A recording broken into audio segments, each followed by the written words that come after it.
May mga ulat na nagpapahiwatig na ang Magnolia Pambansang Manok Hotshots ay interesado na kunin ang serbisyo ni Thomas Robinson bilang kanilang import para sa susunod na Import Laden Conference sa PBA. Si Robinson, isang dating NBA player, ay kilala sa kanyang kahangahangang lakas at husay sa loob ng court, na maaaring magbigay ng malaking tulong sa koponan ng Magnolia.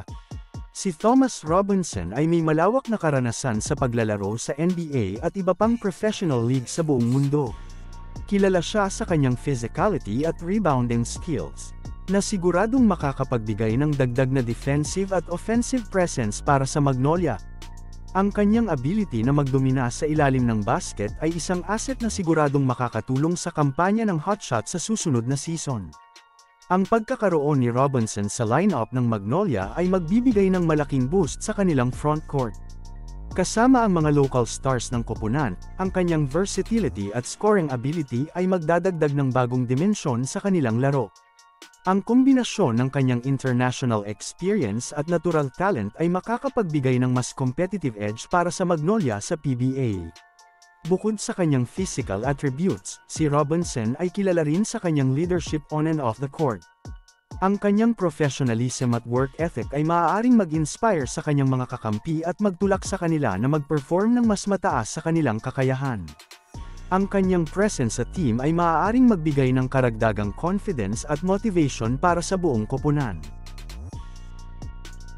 May mga ulat na nagpapahiwatig na ang Barangay Ginebra San Miguel ay interesado na makuha si Justin Baltazar sa susunod na PBA draft, sakaling magpasya itong sumali sa liga.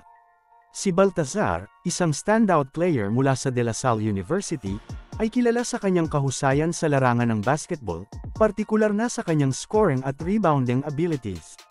Ang pagkuha sa kanya ay maaaring magdala ng bagong enerhiya at talento sa koponan ng Ginebra.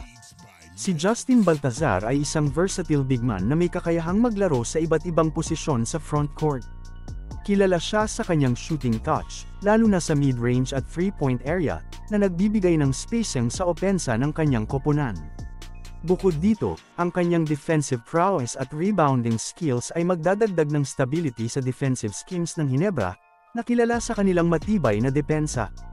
Ang pagdagdag kay Baltazar sa lineup ng Ginebra ay maaaring magbigay ng magandang kombinasyon ng youth at experience sa kanilang roster. Kasama ang mga veteran stars ng Ginebra, ang kanyang fresh legs at athleticism ay magdadala ng bagong dimensyon sa kanilang laro.